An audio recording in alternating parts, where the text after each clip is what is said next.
जैसे कि हमने पिछले बार ट्रिग्नोमेट्रिकल फंक्शन में पाइथागोरस थ्योरम को सही से समझ लिया था, तो आज हम देखते हैं कि आइडेंटिटी किस तरीके से निकाली जाती है और फंक्शन किस तरीके से काम करते हैं। तो साइन थीटा असल में हमने पिछली बार पढ़ लिया था कि ये P/H होता है, यानी इस वाले थीटा के सामने वाली जो हाइट इसे परपेंडिकुलर कहते हैं और लंब भी कहते हैं और अपॉन हाइपोटेन्यूस। तो कॉस थीटा का हमने फार्मूला लिया था नीचे वाली हाइट यानी बेस अपॉन एच, और टेन थीटा जो होता है वो इन दोनों पर डिपेंड करता है यानी P/V पर। तो ये हमने पिछली बार सीख लिया था। तो अब हम देखते हैं कि इसकी आइडेंटिटी और इन्वर्सली किस किस तरीके से काम करती है। अगर ये वाला एंगल थीटा है तो आप ये मान लिए कि ये वाला एंगल 90 माइनस थीटा होगा। 90 माइनस थीटा क्यों होगा? क्योंकि हमने सम ऑफ ट्राइंगल एक इक्वेशन पढ़ी है जिसमें तीनों एंगलों का सम 180 होना चाहिए। अगर मान लिया angle A plus angle B plus angle C हमारे पास है तो इनका सम 180 होना चाहिए। अभी एक एंगल हमारे पास सी है जो वो है 90 और बी एंगल अभी हमें पता नहीं है और सी एंगल ए एंगल हमने थीटा बना लिया है। तो अगर हम बी एंगल निकालना चाहें तो ये 90 प्लस थीटा उधर जाएगा 180 के बाद में और वो इस तरीके से जाएगा, ऐसे जाएगा तो 180 में से 90 चला गया यानी 90 बचा और माइनस थीटा।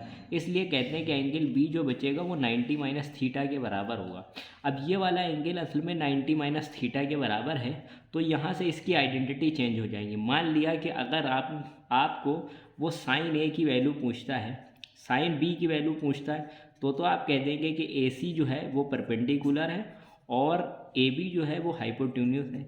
अगर उसने इसी को चेंज कर दिया और पूछा कि साइन ए की वैल्यू बताइए, यानी यहाँ से इस वाले एंगल से आप वैल्यू बताइए, तो साइन ए के लिए जो परपेंडिकुलर होता है वो असल में बेस बन जाता है इस वाले एंगल के लिए। अगर साइन ए की वैल्यू निकलवा रहा है, यहाँ से फाइंड करवा रहा है, तो साइन ए के लिए जो उसका परपेंडिकुलर था बी के लिए वो अब बेस बन जाता है और जो बेस था वो परपेंडिकुलर बन जाता है। अब आप यहाँ साइन ए की वैल्यू निकालेंगे तो क्या ये साइन ए की वैल्यू आ जाएगी BC और हाइपोटेन्यूस हमेशा सेम रहता है। यानी इस वाले साइन ए एंगल के लिए अगर आप थीटा को फाइंड करें या साइन ए को फाइंड करें तो ये BC ये परपेंडिकुलर बनेगा और हाइपोटेन्यूस बनेगा। इसी तरीके से कॉस की वैल्यू भी चेंज होती रहती है। अगर कॉस थीटा की वैल्यू हम ले लें तो कॉस थीटा की वैल्यू जो होती है, कॉस थीटा यहाँ से अगर आप निकालें तो BC/AB होगा और अगर हम कॉस थीटा की वैल्यू ए पर निकालें, ए पे फाइंड करें यानी कॉस ए पे फाइंड करें तो इसके लिए बेस AC हो जाता है और AB जो होता है वो हमारे लिए हाइपोटेन्यूस होता है। हाँ, तो अभी हम देख रहे हैं कि cos 90 की जो वैल्यू है, मतलब cos अगर 90 की वैल्यू हम लेते हैं, आप लेंगे cos 90 की वैल्यू तो वो 0 आएगी। अब हम अगर cos थीटा की वैल्यू यहाँ से फाइंड करें तो cos थीटा यहाँ के लिए यानी एंगल B के लिए, ये वाला B एंगल है, cos B के लिए या आप थीटा के लिए जो वैल्यूज़ होगी वो BC/AB होगी, यानी AB हाइपोटेन्यूस और BC। यही same value sine 90 minus theta के लिए होगी। साइन 90 माइनस थीटा क्या होता है भाई? साइन 90 माइनस थीटा लंब बटे आधार होता है, लेकिन इस 90 माइनस थीटा के लिए ये लंब बन जाएगा जो इस थीटा के लिए बेस है। यही फार्मूला क्लियर कर लेते हैं, वरना बहुत सी डिफ़िकल्टी जो परेशानियां खड़े होते हैं वो इसी वजह से।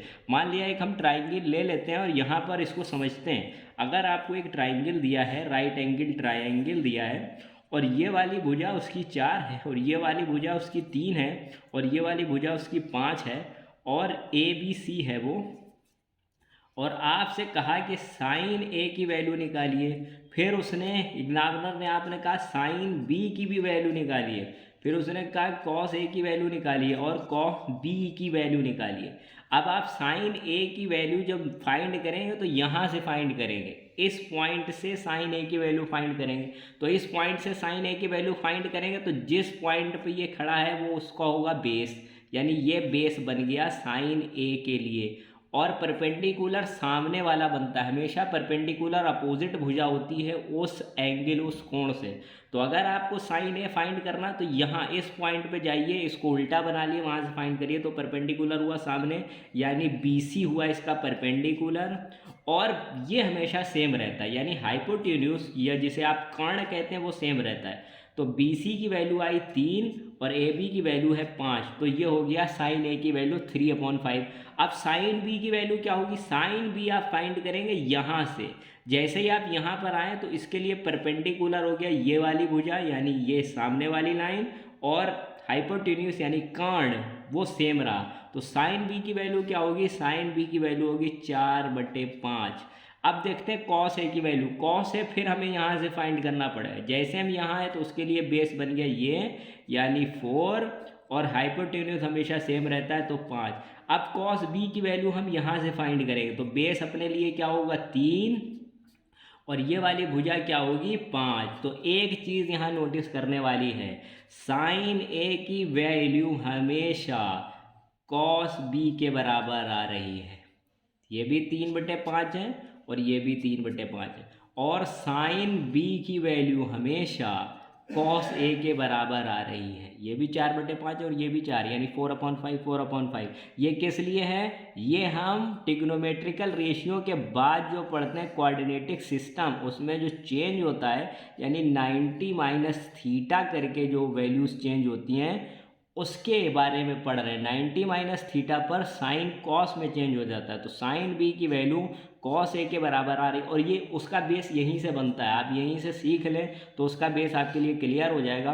और इस तरीके से क्वेश्चन बहुत से आते हैं एग्ज़ाम में, और ऐसे सॉल्व करने के लिए आप इसे बार बार देखें ताकि आप अच्छे से उसको सॉल्व कर पाएँ।